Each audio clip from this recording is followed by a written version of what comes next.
भारत संचार निगम लिमिटेड यानी बीएसएनएल को भारत सरकार ने 1,40,000 करोड़ रुपए का पैकेज दिया है। इससे बीएसएनएल में खासा उत्साह है। अब आर्थिक तंगी से जूझ रही इस कंपनी ने भविष्य के लिए कई योजनाएं तैयार कर ली है। बीएसएनएल की तैयारियों पर हमारी ये रिपोर्ट। भारत सरकार की दूरसंचार कंपनी बीएसएनएल की खस्ताहाल स्थिति से सभी वाकिफ हैं। देश की सबसे बड़ी दूरसंचार कंपनी का ये हाल सरकार के लोगों ने किया। प्राइवेट कंपनियों को परोक्ष रूप से संरक्षण देकर बीएसएनएल उत्तरोत्तर कमजोर होता चला गया। अभी भारत सरकार ने एक पैकेज की घोषणा की है। ये पैकेज है 1,40,000 करोड़ रुपए का। इससे बीएसएनएल के दिन सुधरेंगे। 4G मोबाइल नेटवर्क सेवा का विस्तार होगा। देखिए, ये बात तो सही है कि थोड़ी वित्तीय स्थिति हमारी बीएसएनएल की उतनी अच्छी नहीं है। समय पे हम लोग 4G नहीं ला पाए थे, तो 4G लाना सबसे उद्देश्य है और अगले 6 महीने के अंदर 4G पूरी तरीके से रोल आउट होगा। ऐसा नहीं कि आज के दिन में 4G नहीं है, बट वो BTS बहुत ज़्यादा नहीं है जितना चाहिए पूरा कवरेज के लिए। आज भी गुमला, सिमडेगा, लोहरदगा, पलामू, लातेहार, करवा में 4G है। ग्रामीण क्षेत्रों में भी 4G है। तो ये हमारा एक फ़ायदा मिलेगा कि हम 4G अभी जो झारखंड में लगभग 3,000 BTS हैं, तो 3,000 और जुड़ जाएंगे, डबल हो जाएगा कवरेज मेरा। बीएसएनएल की मोबाइल और लैंडलाइन सेवा सीमित है। लोग चाहते हैं कि बीएसएनएल अच्छा करे, पर सरकार को ये बात शायद अब समझ में आई। बीएसएनएल की सेवा में सुधार के लिए प्रत्येक मद में पैसे देने को तैयार है। क्लास 1 लेवल के 210 अफसर बीएसएनएल को दिया जाएगा। 12,000 करोड़ रुपए BTS की स्थापना पर खर्च होगा।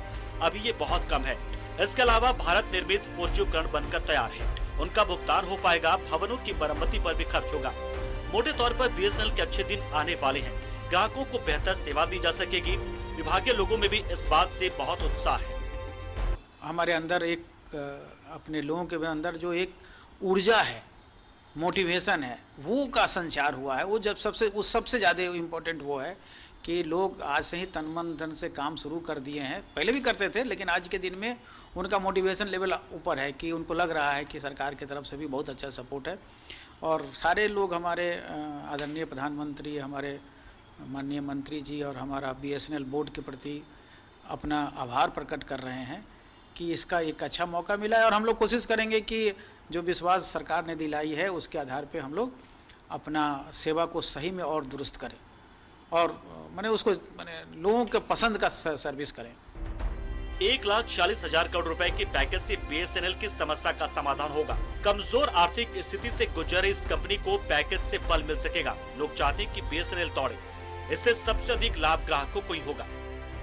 में जिस तरह का ग्लोबल रिक्वायरमेंट है, क्योंकि अब एक बच्चा ही नहीं, पूरा बच्चा, बूढ़ा, कोई भी हो, आज बिना इंटरनेट और मोबाइल के किसी भी परिवार का अब कुछ भी रोज नहीं चल सकता। उसको या तो सरकारी भुगतानों के लिए, अपने पढ़ाई के लिए, रोज़मर्रा के संवाद के लिए, बैंक ट्रांजैक्शन के लिए, किसी भी चीज़ के लिए मोबाइल का ये है। तो आज अगर इस प्रतिस्पर्धा में बीएसएनएल जो भारत सरकार द्वारा नियंत्रित कंपनी अगर खड़ी हो जाती है, तो मुझे लगता है कि उपभोक्ताओं को न केवल सही चीज़ मिलेगी सही दर पर, बल्कि बाकी लोग भी जो निरंकुश होकर के कार्य करने पे लगे हैं, चार्जेस बढ़ा रखते हैं, तो उपभोक्ता के रूप में मुझे लगता है कि हमारी जेब पर उसका बोझ कम आएगा। झारखंड में बीएसएनएल की सेवा महज 6 जिलों में सीमित है। यहाँ तक कि रांची में भी ये सेवा उपलब्ध नहीं है। संसाधन की कमी और मूल रूप से आर्थिक तंगी के कारण ये सरकारी कंपनी ठीक से नहीं चल पा रही है, जबकि इससे दौड़ना चाहिए था। अब देखना ये होगा कि बीएसएनएल को मिले पैकेज से इसमें बग लग पाते हैं या नहीं।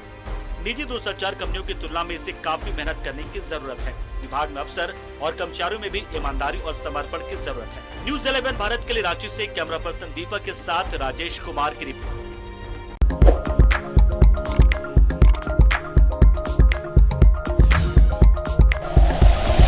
Like and share videos, subscribe करें हमारा चैनल और प्रेस करें बेल आइकॉन। न्यूज़ 11 भारत, सच है तो दिखेगा।